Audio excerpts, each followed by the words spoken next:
Le gouvernement d'unité nationale, le GUN de Libye, qui contrôle la partie occidentale du pays, a difficilement stabilisé la situation à Tripoli. Le 13 mai, la ville est devenue le théâtre de règlements de comptes entre les chefs de différents groupes armés combattant aux côtés du GUN. Ces affrontements ont été déclenchés par l'assassinat du chef de l'appareil de maintien de la sécurité et de la stabilité du conseil présidentiel, Abdel Ghani al-Kikli, connu sous le nom de Guignoua. Il était l'un des commandants de terrain les plus influents de la région occidentale de la Libye et pouvait tout à fait rivaliser en influence avec le premier ministre du GUN, Abdelhamid Dbeba. À la suite des affrontements à Tripoli, au moins 6 personnes ont été tuées selon le centre de soins médicaux d'urgence basé dans la capitale libyenne. Elles ont été tuées dans le quartier d'Abou Salim. Selon les médias arabes, les affrontements armés ont commencé précisément à cet endroit après une réunion des chefs des formations armées agissant dans l'intérêt du GUN qui s'est terminée par la mort de l'un des leaders militaires les plus influents de Tripoli, Abdel Ghani al-Kikli. Il entrait souvent en conflit avec les représentants du gouvernement basé dans l'ouest du pays et, selon une hypothèse répandue, aurait pu faire concurrence à Abdelhamid Dbeba. Cependant, peu de gens croyaient à la probabilité d'un attentat contre lui. Les partisans d'Al-Kikli estiment qu'il était mort à Tripoli à la suite d'une embuscade délibérée tendue par les partisans de forces concurrentes. Pour cette raison, ils ont attaqué d'autres formations agissant aux côtés du GUN. À la suite des affrontements qui ont duré plusieurs heures, les quartiers généraux de l'appareil de maintien de la sécurité ont été détruits.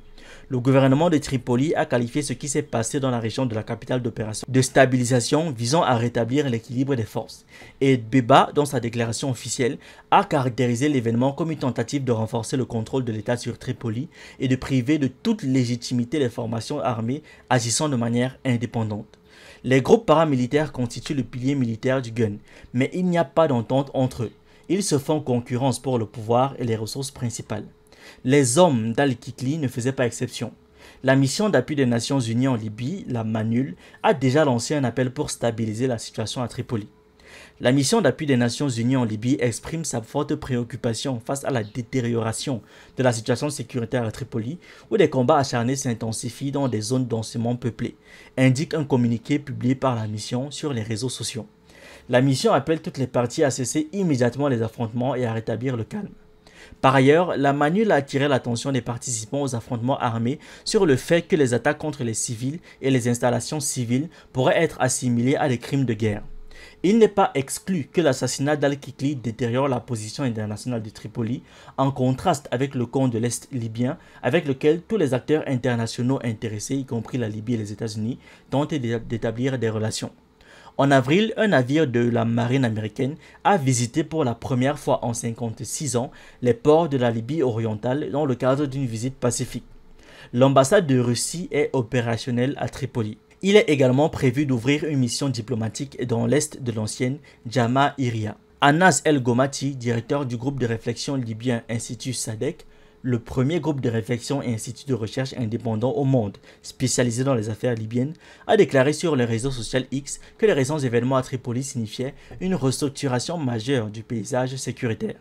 L'appareil de maintien de la stabilité dirigé par Al-Kikli contrôlait les points d'accès sud critiques à la capitale et était essentiellement considéré comme la force la plus puissante à Tripoli, a expliqué l'expert.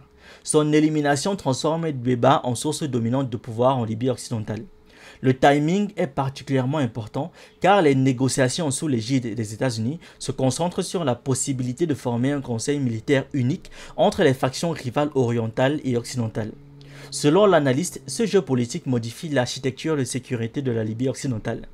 Les forces spéciales autrefois dominantes, Rada Special Deterrence Force, sont maintenant de plus en plus isolées, tandis que les groupes armés des villes de Zintan et Misrata se positionnent comme des acteurs capables de combler le vide de pouvoir émergent.